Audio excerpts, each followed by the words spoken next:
Welcome to Turek Books Podcast. Thank you so much for tuning in. I'm your host, Joshua Turek. We're never going to read all the books we want, but when someone tells us about a book, that's its own valid form of experiencing it. Our guests come in to talk about the books that left lasting marks on them as readers, and that becomes a springboard to who they are, who I am, and maybe who all of us are. So sit back, relax, and enjoy it. And who knows, maybe you'll end up grabbing a book or two. Maybe you've read some of them, and it's nice to hear someone else talk about them. We want this to be like a book club, but without the guilt. Thank you so much for tuning in to another episode of Turek Books Podcast. I'm so excited for our guest today. She's a comedian, a writer, an actor, and I'm grateful to have her with us, Aparna Nancherla. Hello. Hi. How's it going? It's going well. How are you? Good. Yeah, we don't know each other that well, but we were on a comedy show together a few months ago, and I was just like so mesmerized by your act as I was laughing. Thank you. Yeah. So kind. Yeah, no, I just was so impressed. I don't think I've seen many people do stand-up the way you have, and it was just like, I was like, oh, it'd be really awesome to talk to her, so I'm glad we get to. Yeah. It's good that a medium was invented that allowed you to follow up. Exactly. Yeah. Thank God we can have a format to our conversation and potentially exploit it. Yes. Because the alternative is getting coffee or something. Yeah. Where's the ROI? Yeah, we've been there, done that. So how's your reading life these days? Are you reading a lot? I don't know much about you as a reader. Yeah, I'm a big reader. I would say I sort of lost touch with it maybe in high school and college, and maybe even beginning of my 20s, and then I really doubled back down on it in my 30s, and now I would say it's like one of my hobbies. I don't know what constitutes a hobby. I think it's a hobby. For some reason, I immediately thought of when you're doing a physical and your doctor is like, how many times a week do you engage in this behavior? Yeah, I would say I read most days. Yeah? Yeah. Okay. Yeah. Yeah, it's like not a lot of hobbies do you go try to get away from everyone and hide in a corner. Even video games now, they talk to each other on their headsets. Oh, that's true. They're interactive with other people. Maybe if we did that while we were reading? We had headsets and we're like... Right, the way that's a you great can line. Netflix... What is that, Netflix Party or something where you can have multiple people watching? Oh, you can do that now? I think so. Okay. I think so, but yeah, for a book. But for a book. Yeah, why not? Why not? There'd just be a lot of shh. Don't bother me. Shh. Yeah. I'm turning this off. Or you can't turn the page yet. Cool. So yeah, everyday reader. Yeah, and I've sort of gotten in the habit of reading multiple things at once, which I'm not sure. I don't know. There's a purist in me that's like, why are you doing this? But I guess I just like being able to pick up in different worlds and kind of be like, okay, I'll come back to you. Yes. Later. I think it's suited to our day and age of channel flipping and scrolling on our phone. Yeah. I do the same. I tell people it's like my books are like different TV channels, basically. Yes. But then I definitely feel some of them get more attention than others, where it'll be an easier or fluffier or juicier read. And I'm like, okay, I gotta get back to the drier nonfiction for a while. I know you're not as exciting, but it doesn't mean I don't love you as much. It's so true. It's so true. Yeah, the juicy gossip always wins out. Yeah. It's like the book about the tell-all confessions of a groupie in the 70s is going to be my history book every time. But I'm not even a huge nonfiction person. I gravitate to essays and stuff, but I'm not as good with just reading a complete nonfiction book. I usually end up a quarter way through and then I forget about it. But I would say my guilty pleasure is more genre fiction. Yeah. In what lately I've really been into murder mysteries, but for a while it was dark academia, really stuff where you're okay, what your inner child is stuck at some age that will never be resolved. I mean, my whole thing is just embrace it. Oh yeah, totally. I'm not judging at the same time. I don't really think of any books as more valuable. I just think they're all storytelling. Yeah. Yeah. I agree. Yeah. And yet I do judge myself. Sure, but that's not us. That's society. That's society. Yeah. And society, guess what? You can have me out there, but when I'm nose deep in my book, That's between me and the paper. Totally. Like I love the public library. Like it's such a good association with it growing up. It was like, you know, a place I was allowed to go that was like not off limits, but then we were allowed to like spend however much time we wanted there and like pick out as many books as we wanted. So I still feel like I have that association as an adult. So I'll go there to work sometimes, and then I'll just like see my eyes wandering to like want to browse the stacks. I'm like, okay, that's not why we're here. But you do give yourself a treat every now and again. Okay, good. I had to return 3 books to the library this morning on my way here. And it was kind of frustrating because one of the books I didn't want to return, but someone was waiting for it. Oh, yeah. Yeah, and so then you can't renew it. Right. Which, bittersweet, but I needed to do my part and give it up because my time was done. Right. And then you can get back in the queue. Yeah, back in the queue and get right back behind them. Yeah. I'm the same way. I couldn't believe the very first time I went to a library that you were allowed to leave with the books. I know. It was like one of those mind-altering kind of experiences. You're like, this feels like kind of the closest thing to magic sometimes. Yeah, truly. Yeah, because you're just like, I don't know. It just feels like so many other things in life are set up in like a more sinister way, and it feels like the library still has this level of innocence to me that most other things don't have. That's so true. Yeah. And it's there, like, despite however people may use or misuse it. Right. It's like it's showing up the next day. Yeah. It'll take Sunday off to rest. Yes. It's weary bones. There's actually a book about libraries. It wasn't part of my pick today, but a friend recommended to me called The Library Book by Susan Orlean. Have you read it? It's so good. It's sitting on my nightstand. Okay. Yeah. Have you read it? Yes. Did you enjoy it? It's so good. It's about like the history of libraries, and normally I'm not a huge history person, but it's really good. It scratches your itch if you already love a library, but I feel like even if you didn't, you'd be like, oh wow, I didn't know all this stuff, and it's pretty cool. That is pretty cool. I've had a little inertia toward it because I'm trying to visit all 73 branches of the LA Public Library. Okay. And of course I'm like making a video series about it because God forbid you just go do something. How far are you? I'm 14 in the video series. Yeah, it's not super impressive yet. It's like a 5th in. That's pretty good. Yeah, thank you. Thanks. Because I guess out of 73, it's a long trek all the way out to the Deep Valley, all the way down to like, like San Pedro. Oh, wow. Yeah. I forget how big LA County is. Huge. Well, then there's the LA County branches, which are an additional something like 20 or 30 libraries. Okay, got it. Yeah, so it's interesting. It's within the county, but then there's like the Topanga branch, which is just a county library and not a public. I see. Don't worry, we'll edit all of my boring stuff out. But people who've gotten hip to the series, they've been recommending that Susan Orlean book a lot. Oh, yeah. And so I guess some part of me has been a little resistant, like, well, do I want to know or do I want to discover for myself and wait till the end? Right. Yeah. No, now I understand better.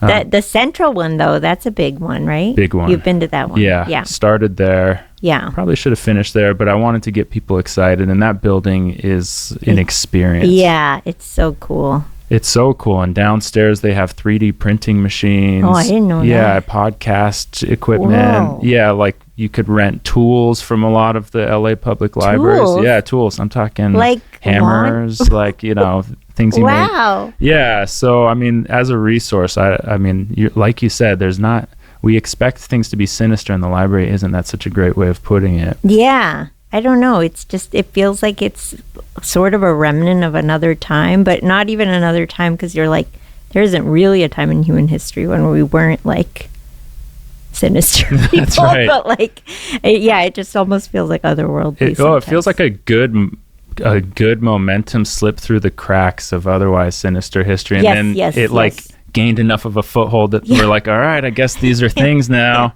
I think a lot of people would be upset if we took them away. Right.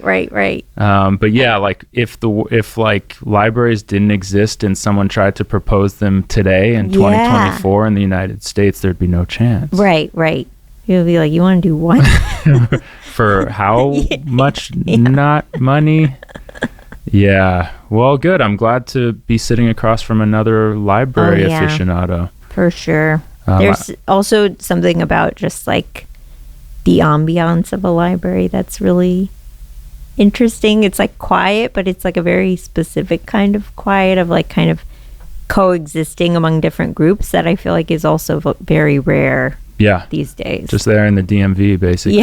And there is a certain tension in there. And like, people may disrupt that silence, and that brings its own form of tension. And I've also noticed the way the lighting is in each different branch that I've been to so far, the window placement. You just think, there's a lot of thought that goes into even just sort of the human habitat that they've created. Yeah, because some of them have like a more modern feel, and then other ones feel like they kind of like took over some building, like an old schoolhouse or something.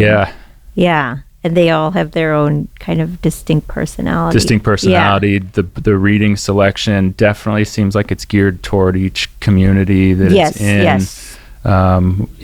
It's I love it there. I know. Yeah. I'm like, I could just talk about the library for an hour, I think. Yeah, I probably could too. And some of the librarians have picked up on my series, so they like greet me when I walk in. Yeah, it's really sweet. And like the Palisades Library, I was there recently, and one of the librarians was telling me they were having like a kimchi making course that weekend, and it's like, how cool is that? That's so cool. There was a flyer at my local library that said cat party from 3 to 5, and I was like, I don't even know what that is, but I want to go.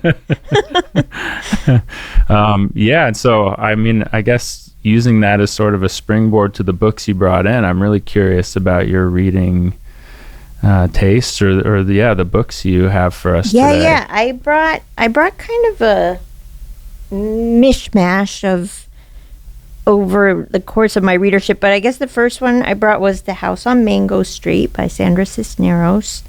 And I would say I discovered this book pretty early on as a reader. I don't know what age, but I don't know. It's basically about like a Latina girl growing up in Chicago, and just the style she writes in these like short vignettes. Like some of them are just a page or two. And I think I just had never seen someone write this way, where it was like not quite a chronological book. It was just these like snapshots from one girl's childhood growing up, and just like all the people in her life and in her neighborhood. And I don't know, something about her writing style and just like the structure of it really sat with me, stuck with me. Yeah. And is it geared toward younger readers slightly, or you just came across it when you were younger? So I think it is like even assigned when you're probably in like middle school or even elementary school, but I would say it's probably like a middle school book. Yeah. Is when you could first probably really get the most out of it. And to have those like stylized vignettes when you're like a little bit younger, it kind of opens up what writing can be. Is this what it sounds like for you? Because I was used to like chapter books where it's like, okay, you have to organize everything in this very specific way. And she just like broke that form. And it was like, yeah, but you could also do this.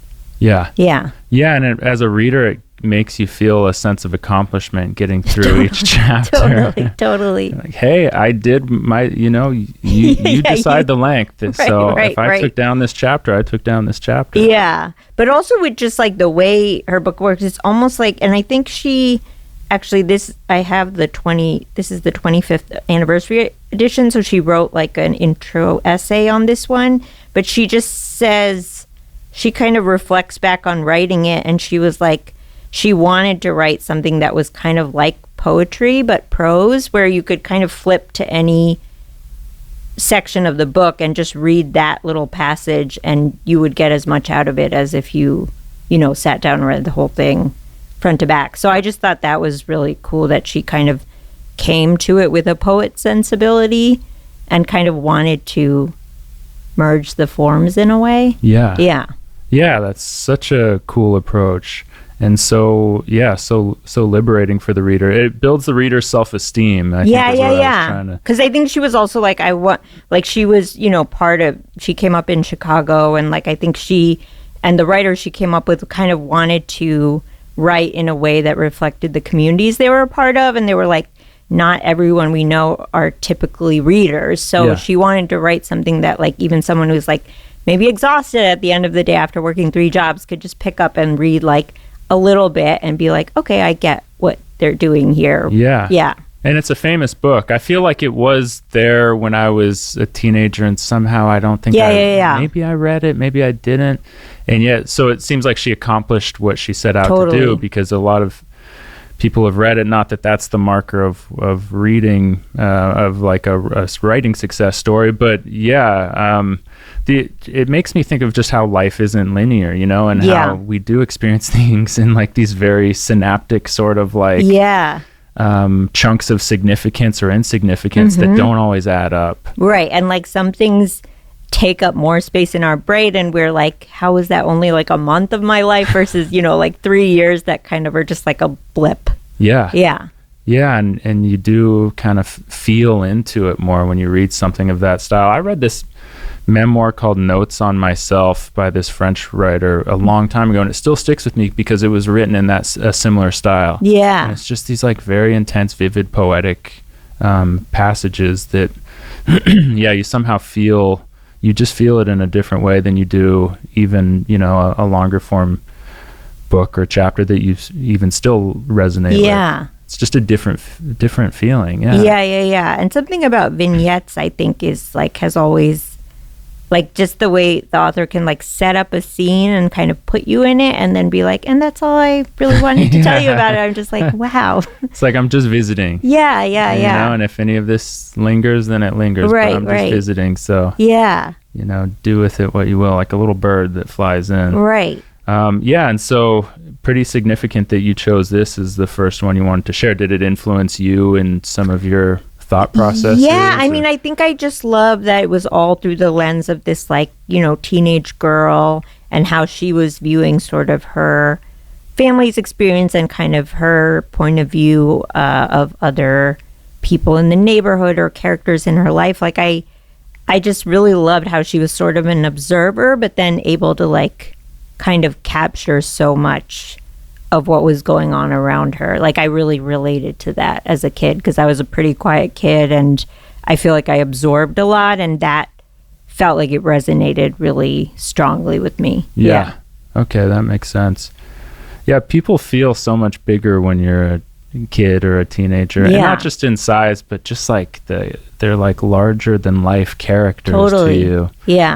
That I feel, I don't know why. I mean, I guess we just get used to seeing things. Yeah, because you're encountering things maybe for the first time. Yeah, right. So it might be like your first example of this certain kind of a person, and then later you'll be like, oh yeah, okay, I've met now like 10 of these like bossy, control freaks. Yeah, bossy control freaks. Yeah, that makes me think of like me being 15 years old bagging groceries. And some of my different managers. Right. And like, if I saw that guy now, I'd just be like, all right, so what? Right. But I feel like at that age, you're like, oh my God, you're ruining my life. Yeah. I used to just like to go to get the ice because it was a grocery store by the beach. So we had to constantly refill the ice for people's coolers. And I love to go in the freezer and just get it. Get a little break. In the freezer. Totally. Hide from my managers. Yeah. All right. Well, cool. Great start. Cool. Yeah. Sandra Cisneros. Anything else about that book that you wanted to say, or do you want to move on to some? You have a mysterious tote bag down here. It feels very mystical. I do want to point out that my tote bag is from the Miami Book Fair. Okay. Because we all associate Miami with reading. Did you go there? I did. That is like the not Miami trip, right? Yeah. Did you go there specifically for the Miami Book Fair? I did, because I was part of when my book came out. Like it was one of my stops, but I was like, really? Okay, if you say so. That's beautiful. Yeah. Just so everyone knows, Florida reads. Yeah, that's like going to like Minnesota in the winter for the bikini festival or something. Right. Totally. Okay, the Miami but yeah, Book that's my mystical tote bag. Yeah. How was it at the Miami Book Festival? It was okay. I feel like it was not my best showing, but were you reading there? I don't want to blame Miami. You can. They were, yeah, maybe they... I was just on a panel. Oh, okay. It was like a panel about memoir, and I just feel like I was the more like internal self-loathing writer, and I was paired with a writer who is much more like, look at me, I'm fabulous, and I conquered all my demons. And I was like, I feel like Miami will respond to one of us more than the other. Yeah. Well, hey, you've got nothing to worry about in the self-loathing department when you're talking to me, all right? I'm with you.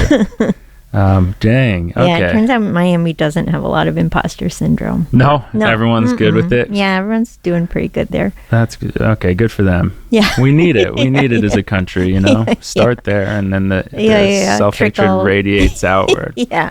Okay, fair enough. Did you go to the beach at all?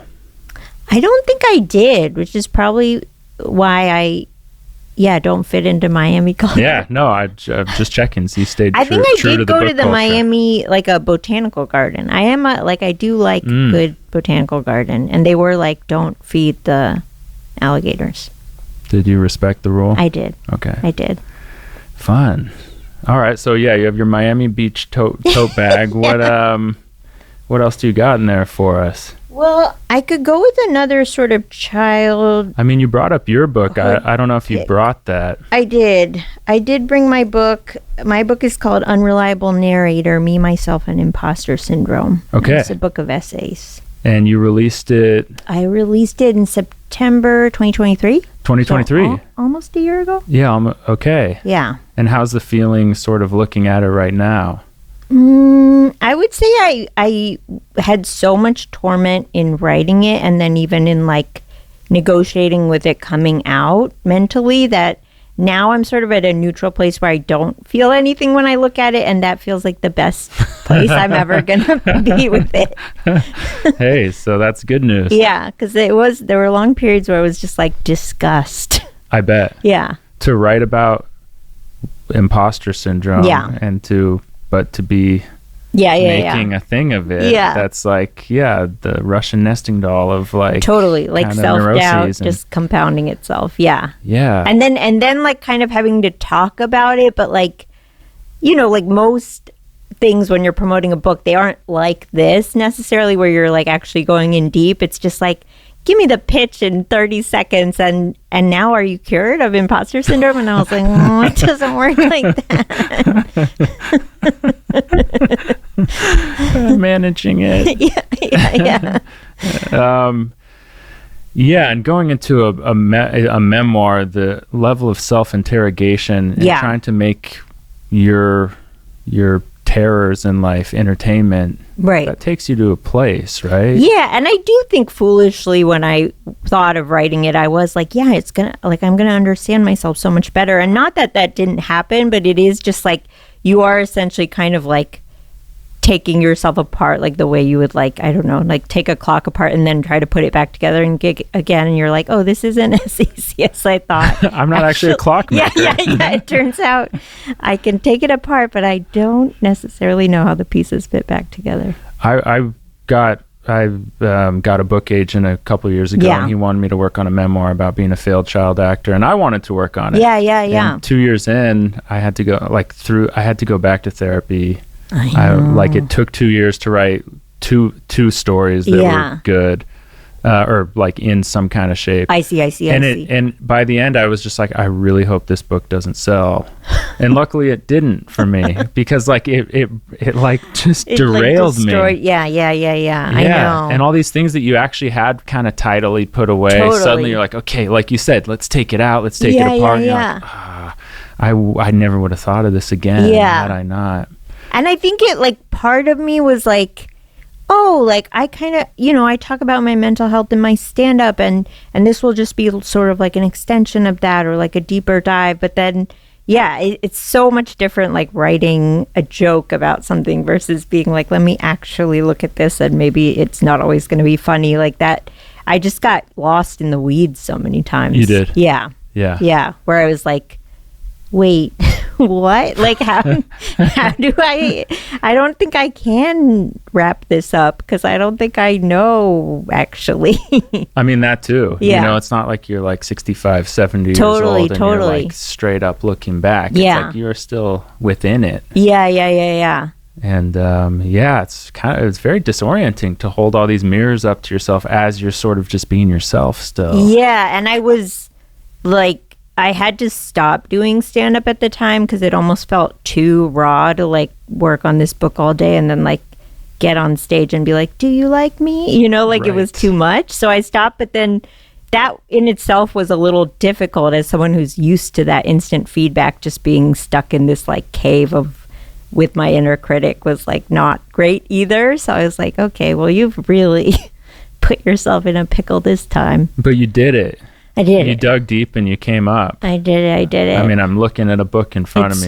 It's true. But I think also, I don't know if you feel this way as a writer, but you know, you never quite feel done, and you're like, I'm just like, I just have to let go of it at this point and just be like, this is where I was at this point in my life when I wrote this, and if I read it now, I will want to change everything, but that's just not how it works. That's right. Yeah. Yeah, a friend of mine, I just read her book, and she was talking about self-consciousness at some of the grammar. Like, and I was like, hey, I just read your book, and not once did I think about the grammar. Right. So don't worry. You know, it lives in everyone who attempts these things. But Yeah. I just self-published a poetry book and put it nice. out. Yeah, and I felt I just loved it. I loved what I had to say. Yeah. I just, it was just my own little words, my voice. Yeah. But I'm shipping and packaging every copy that Oh, sells. got it. So I'm holding it on a physical Yes. level. It's changing its meaning as I'm tearing off the tape and I'm putting on I'm riding my bike to the post office and I'm sending it off. And that part's kind of fun. Yeah, that seems like it might be fun. But you start to like lose the fact that it's even your words anymore. It's now just this physical product almost that I'm now in charge of. Right. So I'm like the shipping clerk. I know. And so that's like a whole other weird spin on. Yeah. Maybe everyone should have to do that. It's a way of like changing true, changing your meaning toward it. But I guess that's what it is no matter how much you have to do with it, how many book fairs you go to or not, the meaning will change. Right. So I'm curious how it's changed and you said it's become, you feel neutral toward it now. Yeah, I think it's like I also discovered as I was writing it, like, I think I write about my demons as a way to connect with other people and be like, oh, see, we both kind of struggle with these things. But then I also think I do it because sometimes I have trouble knowing how to connect with people in general. So I'm like, this feels like a way that works. And then realizing that there's limitations even to that, where it's like, even if you're like, this is exactly how it feels when I'm depressed, like someone is still not going to fully get it, and like kind of making peace with that gap that's always going to be there. Yeah. Have you ever had someone just articulate something like perfectly? Oh, totally. Right. Like when you're reading and you're just like, wow. That's like, it. That's the one. Yeah. How did they know? Yeah. But yeah, it's rare. It's elusive. And then, like you said, even if you like go to meet them on that point, it slides out, you know? Right. It's like this kind of like ethereal thing or something. It's like, I think it's part of that human dilemma, right? Where you're like, oh yeah, okay, no one fully does. And yet we do on a broad level understand each other. But yeah, going through the experience of digging into your life and your past and how it relates to you in the world is a unique one. Yeah. Not everyone goes there. And I don't know if you felt this way when you were like working on a memoir, but I also feel like I was kind of like, these are my stories. Like, these are so boring. The Matthew Perry memoir came out as I was working on it. I was like, he was on Friends. Like, what do I have? Right. Well, and luckily no one did want my book, which was truly a relief. Like, I don't say that as a coping thing. Yeah. Unless someone was going to offer some mass amount of money that would have let me just burrow into it. Yeah. But yeah, like you said, you stopped doing stand-up. I likened it to like kind of, and it's kind of an easy metaphor really, but deep sea diving. And it's like, okay, but if you got to come up for air to like go to your family's event later in the day, like you can't go all that deep without coming up and being a mess. Yeah. And it really, it sounds sort of self-aggrandizing to talk about it in that way, but it just is true. Yeah. Like mining the depths of your life does have sort of repercussions. Yeah, because I think we are like essentially creatures that like operate off of like a narrative that we create for ourselves, or like some kind of meaning we want to make sure we're accumulating along the way. And it's like, if you try to mess with that, I think your brain is like, no, what are you doing? All my work. So much work. yeah. We were functioning so well. Stand-up comedy is fun. Why don't you just keep having fun? Right.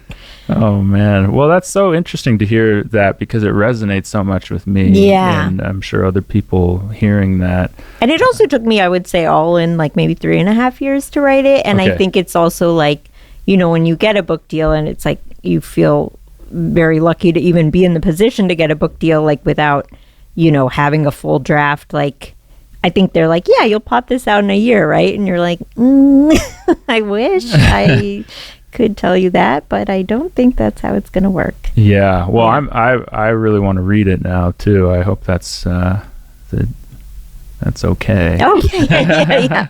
I'm like now I'm sort of like it's the world's problem now. Yeah, that's right. No, that's right. And the meaning changes for everyone who comes across it. And by you just spending those 3.5 years and doing the work, like, yeah, you're sharing an explanation of yourself to the world that the world could, you know, really benefit from, or find ways of, resonating within their own selves. So, but also I guess like my partner works in the publishing industry, and I feel like he always is, you know, ranting and railing about various politics there, or like just the way the industry is going. And so just hearing about like the similar things that are in the entertainment industry of like, creativity is no longer the prize it once was, right. And it's all just a machine. Like, you are kind of like, what am I doing? Like, is this even making art at some point? You know, you're just like, what is this? What is this? Yeah. Is this a product? Yeah. Because I used that word earlier, product, and it's like, as soon as commerce enters the equation, the meaning changes again. Yes. Yeah. And you're going, okay, so I will be on their big bookshelf. Right. I'm an attractive product. Right. And like, you know, woman of color, you're like, I feel like I'm checking off a box for you. Yeah. Yeah. And how does that change your kind of approach to anything that you do? Or I mean, I think I have to kind of let go of that stuff, because I think that doesn't really help me make my creative decisions at all. Like, I think for me, my inner voice is kind of what it's going to be, regardless of how other people see me. But it is just a weird thing to think about in the world, where you're like, oh, they want like other young women of color to want to read this, you know, like that. Like, once you get into the marketing phase, it does make you be like, oh, this is so slimy. Yeah. And also almost like a relief. We're talking about how deep you go as a writer, and they're just like, all right, that checks that box. Yeah. They're like, will nieces 18 to 35 want this book? Well, the reason I got the book agent initially was because during the pandemic, I started making like TikTok videos. Yeah. And so he was like, the literary market loves TikTok. And I was like, all right, this is a sad reflection on the state of literature. This is where we're pulling people from. But okay, I'm in. Yeah. You know, because I actually do love books and writing and all that. But yeah, just that idea of like, I think he said like, you'll be like Leonardo DiCaprio to them. And then, you know, a few years later, by the time I finished it, they'd already seen that the TikTokers had crashed and burned. So it wasn't a viable product anymore in the same way. Yeah, and then it was like, who are you? Why do we need to know about your life? Right. I know the attention span is not what it was. No, not what it was, but yeah, the nature of the market. I mean, I could go on and on about just how sort of it's like antithetical to like creation. Yeah. But here we are doing it. And then also just sort of speaking toward this like idea of the acceptable narrative in society as like all these really ugly things are happening. Yeah. It's like it definitely is messes with my mind for sure. Yeah, and I think the book kind of, I wanted to land in a place where I was like, these are all things I struggle with, and I don't really have a clean ending. Like, I think my point is that we are all pretty messy, and it's like we're, you know, these are ongoing issues in my life, and I just find different ways to manage them. And sometimes at some points in my life, they're better managed than others, but it's not really ever done. And so it's not really a book with a like tidy conclusion or anything. It's just sort of like opens up my messiness and then is just like, and that's, now you've seen some of my mess. And I feel like, yeah, people don't always know what to do with that either, because it doesn't fit that like arc of like, and now I'm better. And then I won the Oscar. Yeah. Right. Yeah, no, I mean, that's, I hear that and it resonates with me and I want to read it. Yeah. So, I mean, I think it's really cool that you set out to just live in it and tell it in your way. Yeah. So, but just to off of your point that sometimes people don't know how to make sense of that necessarily because it doesn't really fit into what the messaging we're given. Yeah. I know. Yeah, I know, the redemptive arc, or it all works out in the end. It's like, did it work out, or did you just get rich? And that's what we think like success is. And also that with that arc, I'm always like, but then at the end you're just done. Like, that's not true. You have to keep getting up in the morning and like, what are you thinking about now? Yeah. And like, it's not like you're just like, oh, I'm rich and now I'll never have any problems anymore. Like, that's not how our brains work. Yeah, that's right. Yeah. Well, yeah, I know, and it's a shame that like it's been placed that is it. You know, then my dreams came true. Yeah. Why? Because like a corporation approved of you? Like, is that your dream coming true? Yeah. And everyone's like, yeah, that's my dream coming true. They did it, you know? Yeah. And it's like, all right, well, maybe they did it when they like figured out how to cope, you know? Right. Like that to me is the interesting thing, like what you're talking about with your book. Yeah, or even like lottery winners where it's like, you know, talk to them a year later or something and they're not all like magically happy, or like some of them are more miserable. Yeah. So it's like there is no simple story. No, there is no simple story. Yeah. But yeah, for the marketplace, sometimes it works better if there is. Well, yeah, thanks so much for talking about your book. I know that's not always the easiest thing, but Unreliable Narrator sounds like one I'd want to get into. Is there any sort of bigger, like, so did you learn anything from it about yourself? I mean, I think it did make me realize that, like, oh, I can look at these things. And in the end, like, it was more just like going through that whole period of kind of torment and then self-loathing and then kind of being like, ugh, like just kind of eventually coming out the other side and just like, I think exhausting myself with that whole process and then being like, okay, but who cares? Like that was like very freeing, cool. You know, just to kind of be like, and maybe none of it is actually that important. Like that was actually the most freeing part of it. Cool. Yeah. Sounds like you went in the path of like an attempted truth. Yeah, which I think is probably also just getting older, where you're just like, nothing is as serious as I felt like it was when I was 23 or something. Yeah, nothing ties up as neatly as you know, whatever. Thanks for bringing that in as your second book. I know I kind of asked for that one, so if you have some other ones in any kind of order. I guess as someone who gravitated to Twitter early on before it became whatever it is now, I found this book by Sarah Manguso called 300 Arguments, and I think I discovered it. She wrote it in 2017, so I guess it was after Twitter was up and running, but it is essentially like a book of tweets. Like they're all just a sentence or two or three, but something about it, like it just felt like it was, hers were just more than that. Like I think she didn't write it as tweets. Like I don't even think she's on Twitter. Like I think she's a poet and an essayist. But yeah, something about hers, I was just like, oh my God, like the amount she puts in like a sentence is just, like I know like Lydia Davis and stuff, who's like a really concise writer, but something about this book like just blew me away. And I think it was one of those ones where you just stumble on it in a bookstore and then you're like, I've discovered the thing that I needed in this moment. Like I think all of those things kind of happened at the same time. So it just was one of those books where I'm like, this one really did it for me. Do you remember the bookstore you were in? I think it was I wouldn't be like, it was an independent bookstore, but I don't remember. Borders. No, it might have been like a bookstore like Stories here, where it was like almost a combination of some new stuff and some used stuff. But Yeah, it was like one of those things where you're just combing the stacks and you just like pull one out just to see. And then I was like, oh, I'm getting this one.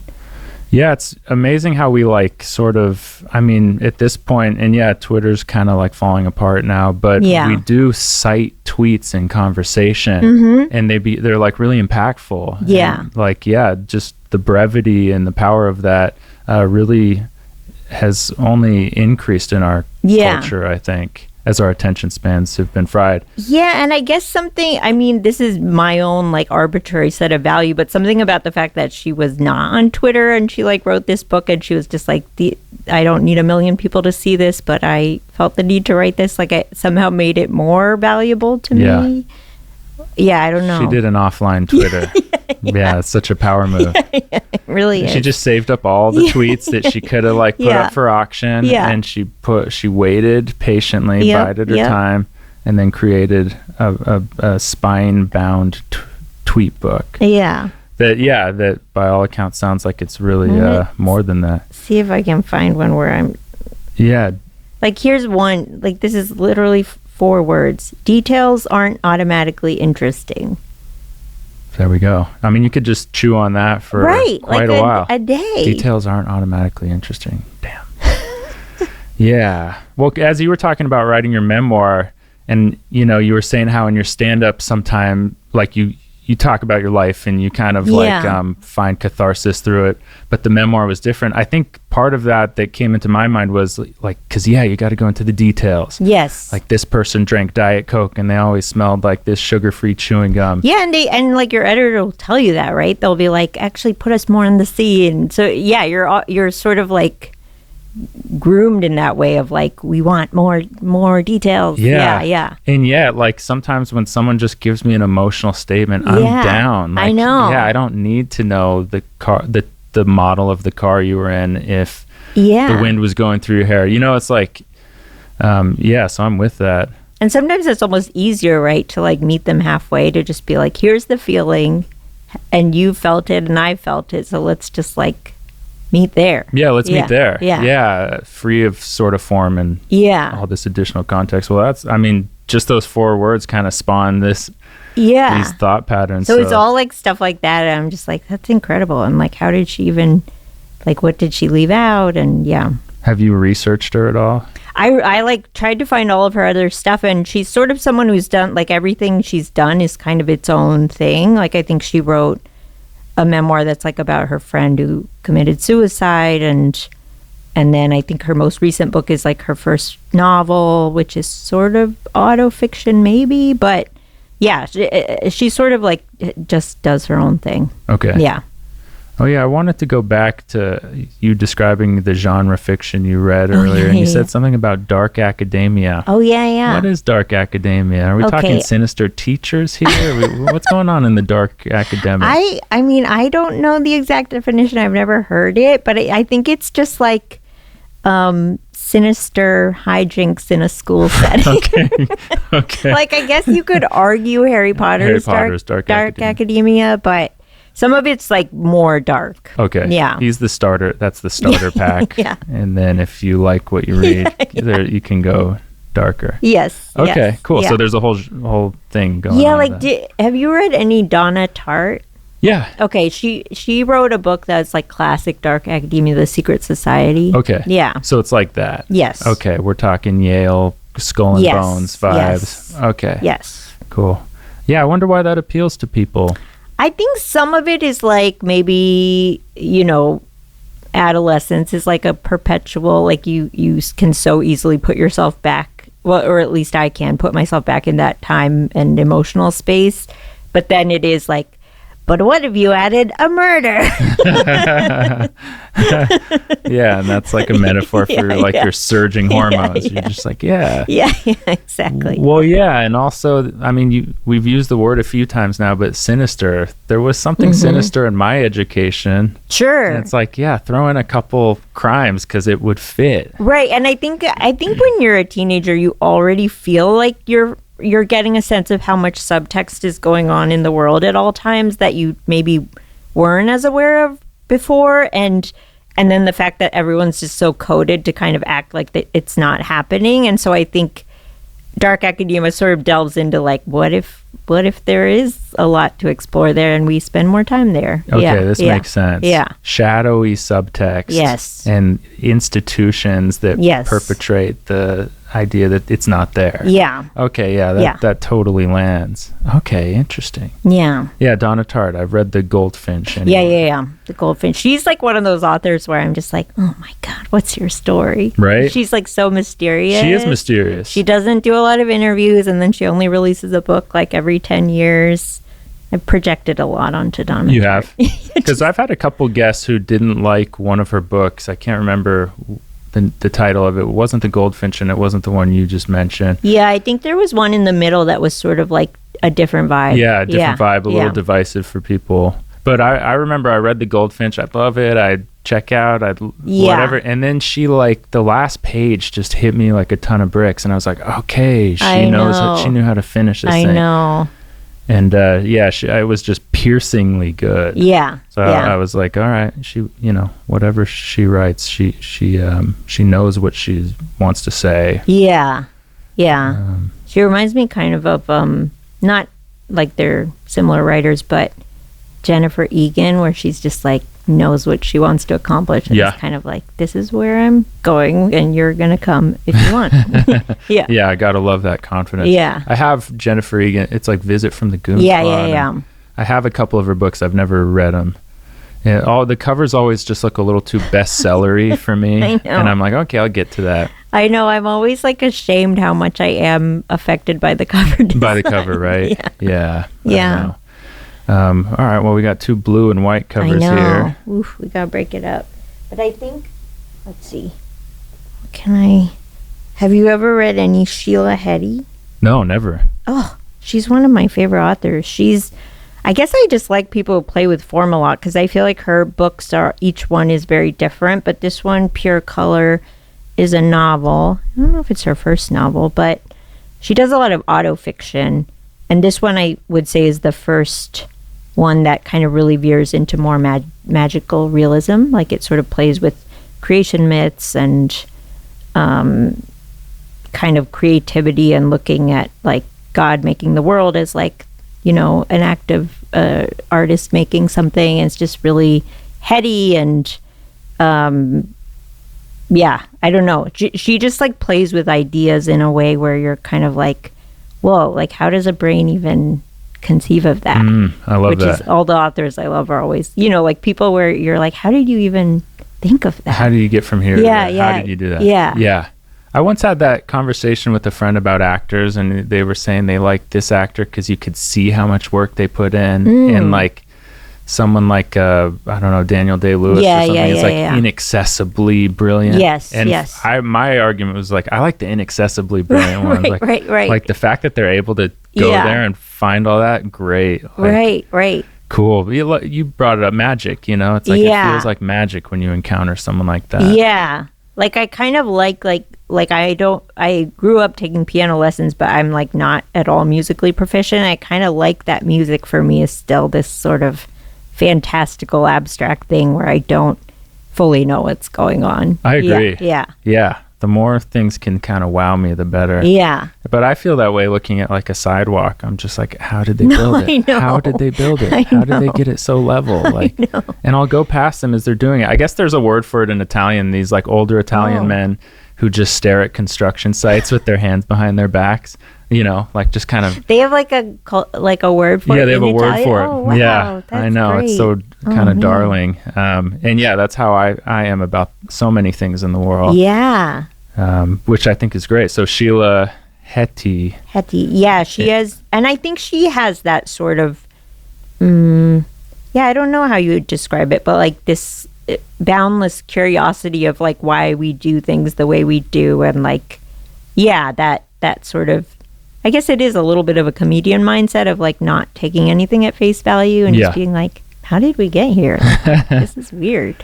Yeah, I just read the Paul Mooney memoir that Kimberly Clark recommended on a couple episodes ago. And he was always saying, like, a comedian, you're always just turning the world upside down. Yeah. And I love that. Yeah. Such a simple way of looking at it. Because I think I have trouble with people who like don't get stuck on those things where they're just like, yeah, it's a sidewalk. What? You're like, but it's not just a sidewalk. Yeah, same. Yeah. I know, but it could be. I mean, those people get to walk past it a lot quicker and more efficiently through their day, and I'm just like, yeah, exactly. I'm like, sidewalk. They did it again. Yeah. They made another sidewalk again. Yeah, it's okay. And so you encountered her pretty recently, or I think I had read. This was, I think, her third book I'd read. The first one was called like How Should a Person Be, and it was actually like about an author struggling to finish a book, and then like, you know, developing a friendship with some other artist who was like, then kind of affected their ability to write the book. So it did almost feel like, wait, are you talking about the book I'm reading right now? Like, it got pretty meta. Yeah. But I immediately loved that. I think some people are like, what is this? But I was immediately on board. And then she wrote a second book called Motherhood that was kind of really wrestling with the question of whether or not to have kids. And that one I think really resonated with me too. Yeah. Because it just felt like a really deep interrogation that I feel like women don't often have the room to have. Of like what it would mean for her life if she had kids. From a lot of different angles. Yeah, and like as an artist specifically, how it would affect that part of her life. So I just really, appreciated such a long meditation on it. I can't remember who I read. There's a woman speaking to that point a few years ago. I wish I could remember who it was, but she almost said you got to kind of like, as far as being an artist, like be a killer, like be so your work and you can know it's gonna mess people's lives up around you has to take precedent. And I remember reading that and thinking, dang, I don't think I have that. I always think that now with like great people in history, where I just like, I'm like, man, they must have been a bad parent, you know, because they were like off doing all this other stuff. I'm like, you know, their work came first every time. Every time. Yeah. Yeah, I know. I just want the people I like to like me, you know. All right, someone else could write the masterpiece. Yeah.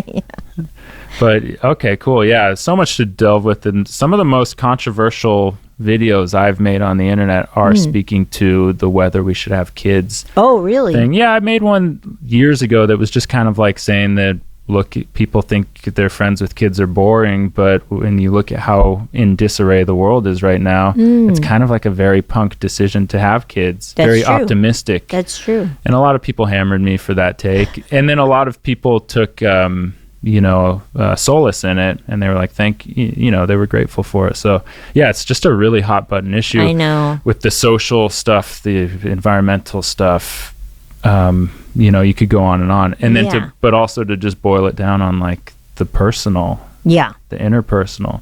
I think it's a real generational topic. Yeah. So cool that Sheila Heti wrote about it. Did she write about it in fiction, or was it her own sort of meditation? I feel like she kind of was at the boom of the autofiction trend, where it's like, is she writing about herself? Is she writing about a like sort of version of herself, where it's a little bit unclear, but it feels like it's some version of herself. Okay. Yeah. Yeah, it feels like stylistically people are actually wanting to get away from that, right? Yeah, I think so. It's more like, hey, tell me about myself. Yeah, it's very like reflect me back at me culture that we're living in. I think because of internet algorithms and stuff, they're so tailored to who we are or who we've been told to be by them. Right.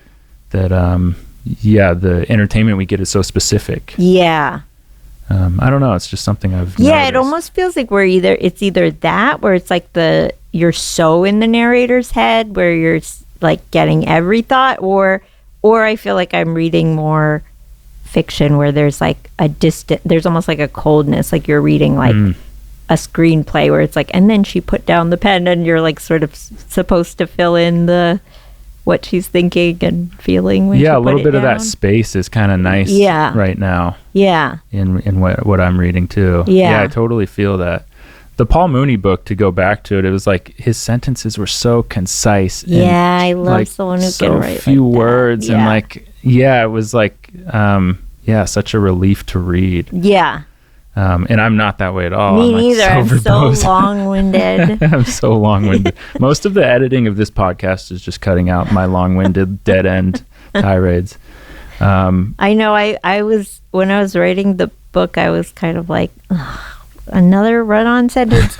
But then at some point I was like, why do you think this is bad? Because then I had to sort of interrogate, like, why is this bad writing, and why is, like, that is also just a specific philosophy, right? Like, right. And then I was thinking about, like, old writing and how it's so flowery and long, and that at one point was considered, you know, the standard. So I was like, I think these are all just weird value judgments. I think you're right. And attention span stuff. Yeah. But I don't think when they tell you to do short sentences, they're even thinking about attention spans. They're thinking of something else. Yeah. Like some rule that's been made. Yeah, I think you're right. Yeah. Yeah, I know. To be writing in the age where people got home and lit their candle and your book was like the only thing they had. Right. Wow, you had them then. Yeah. They were kidnapped. All right, cool. Yeah, well, that sounds great. Pure Color by Sheila Heti. Yeah, it's almost like its own little, like, creation myth in a way. I don't know. It's like hard to... There's, like, parts of it that almost feel like a little biblical. Really? Yeah. And she's contemporary, like you were saying, like she's actively writing. Yeah. Okay. Like, definitely philosophical and sort of cerebral. Okay, cool. Yeah. Yeah, and you chose her for those reasons. I mean, to come up with a creation myth in this day and age, pretty interesting. Yeah, and she kind of reflects the moment we're in, like what would God make of this world now, like seeing what has happened to it from what he wanted at the beginning, I guess. And so I just found that all really interesting. Yeah, really interesting. It's like, is there a spoiler in there? I know. I was kind of like, what happened? Tell us. Yeah. We're sorry, God. Yeah.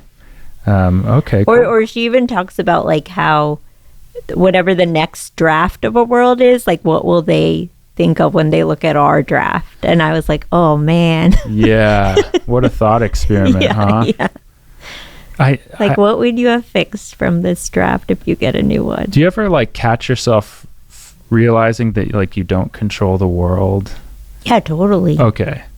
Because, like, there's so much information now, and you can see your truth of it through the information. Yeah, yeah. And sometimes, like, then I'll hear someone in power start talking, and I'll be like, oh, wait, no, that's the world we're still in. Right. Oh, this sucks.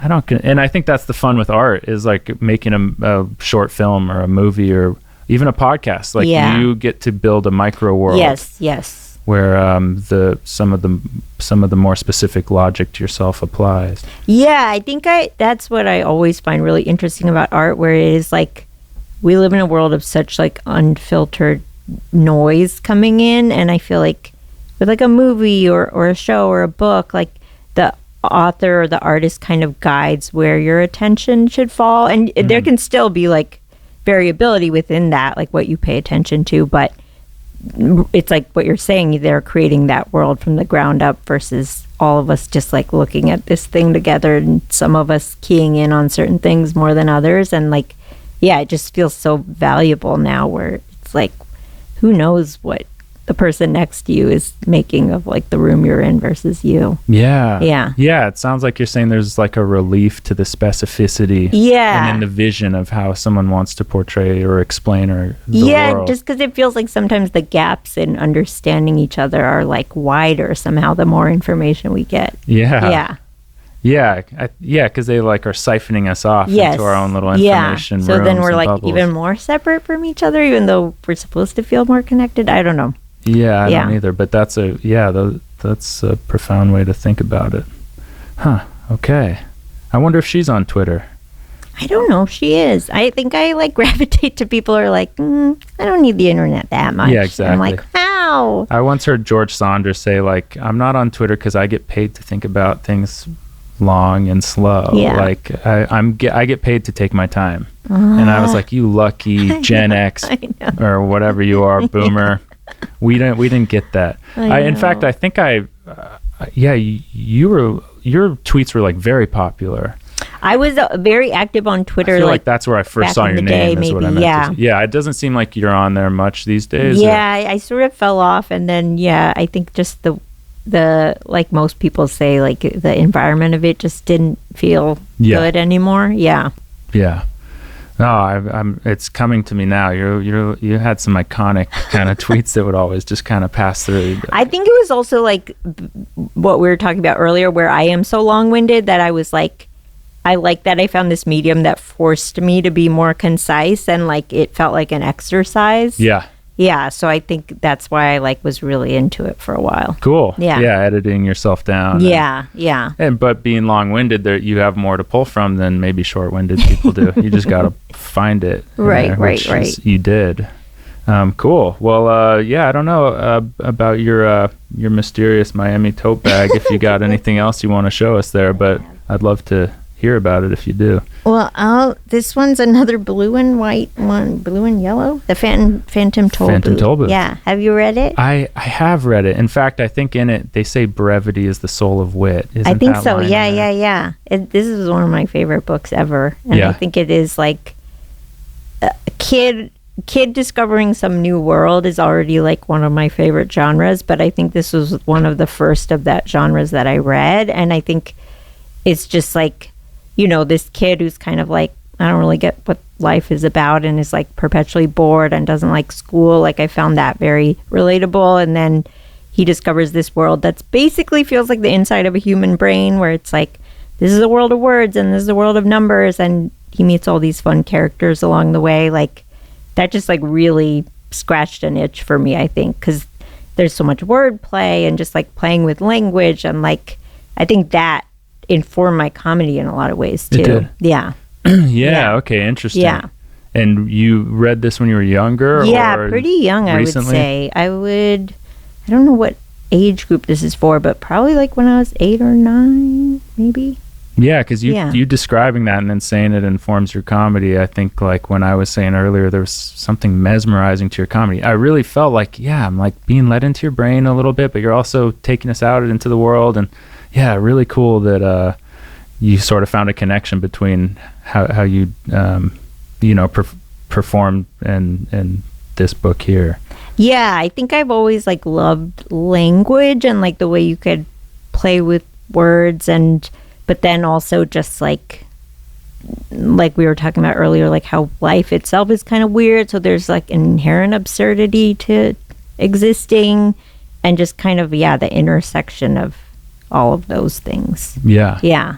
That's so cool. And you still have a copy of the book. I do. Yeah. I think when I pulled this out of my bookshelf, I actually found like a note from an ex-boyfriend in it. And I was like, oh no, is this a gift that I somehow didn't remember? I feel like that's why I've only read half of it. I feel like somewhere along the road in X, it was their favorite book. Yeah, and I was like, oh no. Didn't even finish the relationship before the book, or whatever. The relationship ended before the book did. Yeah. But so a real creative story that sticks with you to this day. Yeah, and also like the book, I think even the first edition of the book, the illustrations are by Jules Pfeiffer, and I just feel like, I don't know if this happens as much anymore, but I just feel like there was a period in especially children's books where they would pair together an author and illustrator, like, over the course of all of their work. So you kind of associated that art with the book. Yeah. And not that you needed the art necessarily, but it added a level.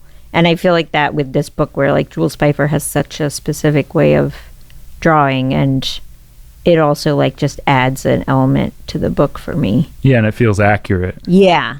It sort of speaks to the style of the book, where it's like a little absurdist, a little whimsical, and I don't know. I was talking to someone who, I think their husband works in children's books, but she was saying they don't, like nowadays, that the illustrator doesn't even know the author. Like they're like just picked later and like sort of independently. And I was just like, that feels wrong, because it's such an important collaboration. And I feel like it used to be such a more like, they knew each other, they had a relationship, they like worked off of each other. And I don't know if we have that anymore.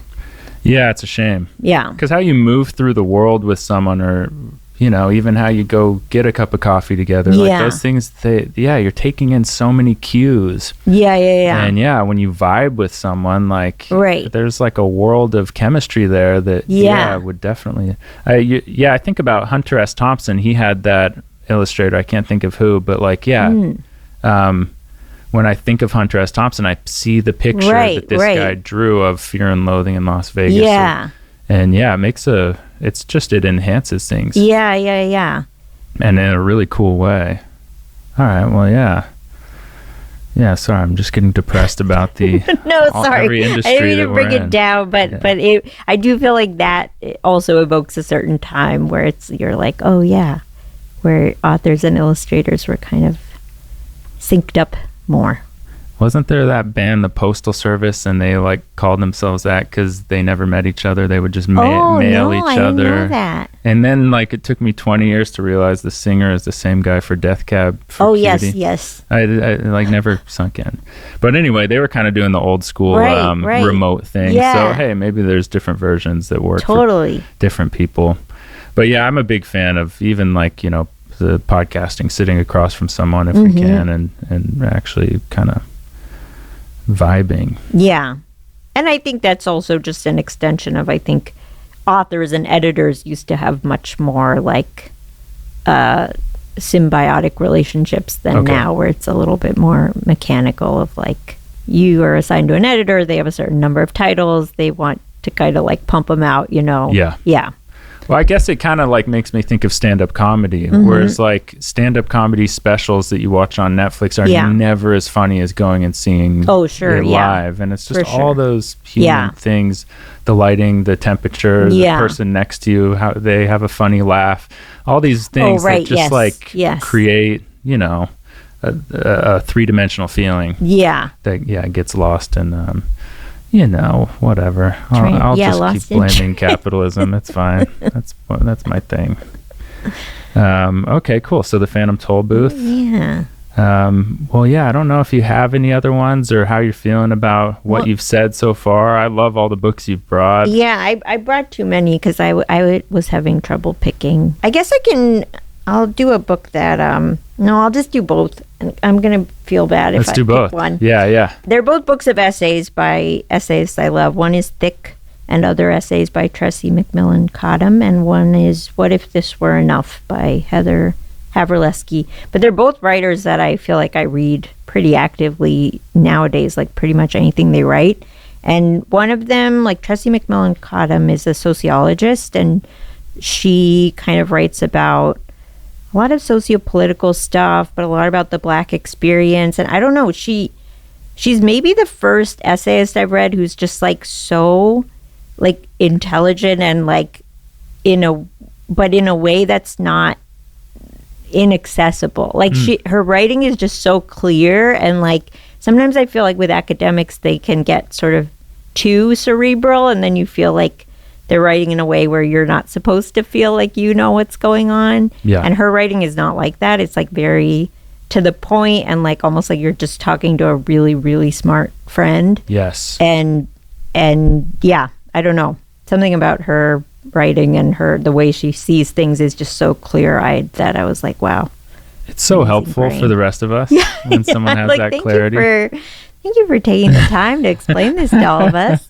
Ellery Smith came on and she brought in Angela Davis's Abolition Democracy, and so I went and read that, and it's similar. Yeah. It's like, okay, you know this so well, and yet you know it well enough to explain it to me in a way that it's going to land with me. Yeah. And that's like, that's not just a skill or a study. That's like, I don't know. It's something bigger than that. Yeah. It's good writing. Yeah. And I think especially with academia, where sometimes it can feel like you're not ever going to fully get it unless you study it for 5 years. The fact that she can like break it down in such a manageable way is just, exactly what you're saying, where you're like, thank you. Well, and it seems like most of the books you brought are all contemporary authors. Which is really interesting. Is that what you tend to read? Or I think so. I think I try to go back and read the classics, and then I'm just like so easily distracted by something newer or more recent, or I I think that is sort of a little bit of a shameful thing that I Really? can't. Yeah, that I can't like go back and read Nabokov or something. I was thinking it's cool how like you're exploring the times that you're living in through your books that Yeah. you read. Yeah. Like, what a cool way to inform your present. Yeah, I think it helps me kind of make sense of the world, like even from a young age, would be like through reading other people's takes on what was happening around them. So I think that has just like continued. Yeah. Yeah. Cool. Yeah, and the classics, you know, hit or miss. Hit or miss. They're okay. Yeah, They're and they're okay. like a little skewed. And if they'll we be gotta there. say. Yeah, they'll Yeah. be there, you know, just a bunch of dusty white men, you know. And so... And then the last one is just What If This Were Enough? It's this author and essayist, and she has an advice column called Dear Polly that I follow, her Substack, but I don't know, she's just this writer who is very much, I think, calling out some of the things we've talked about, where it's like we live in a world where the messaging you're getting is so antithetical to actually having like a complicated human brain and like being a sensitive person. And I think she's just like kind of giving you ways to exist in a world where you feel like you're constantly being gaslit a little bit. Yeah. Okay. And even the title, like, What If This Were Enough? I think about that all the time, where I'm just like, yeah, why do I need something else than like what I have just right now? Yeah. Yeah. So true. Yeah. All right, it's one of those like meditative thoughts you use to pull yourself back. Like, Yeah. okay, this might just be it. Yeah. So Yeah. take a breath and Yeah. breathe into this. Yeah. And this book is specifically like essays where she is kind of unpacking just like all the wellness and self-improvement trends and like just the endless need to consume. Is she kind of, yeah, she's kind of picking them apart a little Yeah. bit. I think she's Gen X, but yeah. Okay. Yeah, What If This Were Enough? Yeah. Yeah, what a great title by Heather Havrillesky. Havrillesky. Yeah. And, you know, I just read this book, Capitalist Realism, and there's a chapter called What If You Threw a Protest and Everyone Showed Up? And it's like, yeah. Whoa, Yeah, it's just these questions that people kind of pose that really kind of get you thinking. Yeah. Or maybe stop you from thinking, like, yeah, what if this were enough? And so you read this one recently, or? I think it also came out in, I want to say 2017? 2018. 2018. Yeah. But yeah, she just picks apart, like, I don't know, she has like a chapter on, I think, like even people taking photos of their food when that was a thing, and like, what's that about? Yeah. Yeah. Yeah, I remember working at a restaurant and hearing someone say the camera eats first as they took out their SLR and took photos until the food got cold. Yeah. And yeah, that haunted me right away. Yeah, that is haunting. What a great collection of books. Oh, thanks. I thoroughly enjoyed hearing about them. And I don't know if you feel this way, but I'm someone who at home I have like so many books and I just keep buying more, and there's so many I still have to get to. So I think it was also just like going through and being like, what have I actually read? Oh, totally. Sometimes you ever go to a bookstore and you're like, no, I have too much. There's too big of a line at home. Exactly. Like, this is only going to stress me out. And you just like shut off to the bookstore. Yeah, like, now I've sort not of today. like made peace with like taking a photo of the cover and being like, if you really want it, you can get it later. Do some self-parenting there. Yeah. Yeah, I'm with you. Yeah, the stack on my nightstand grows more ridiculous by the night. Yeah. But it's also fun. I know. It's also like they're companions. Yes. And like you reading so many of these current authors and bringing one that was impactful, or a couple that were impactful when you were young. It's like, yeah, these have been companions through your life journey and through your creative experience. So that's really kind of profound that books do that for us. Totally. Well, Aparna, thank you so much for coming in. Thanks for having me. Yeah, I really appreciated it. And I can't thank you enough, really. Of course. Thank you. All right. And thanks for tuning into another episode of Turek Books. Until next time, happy reading. Thank you for listening to another episode of Turek Books. Be sure to like, subscribe, thumbs up, any kind of thing that could help us get listened to or watched by more people. We really appreciated having you and hope to see you again next week with a new guest and plenty of books. Take care until then.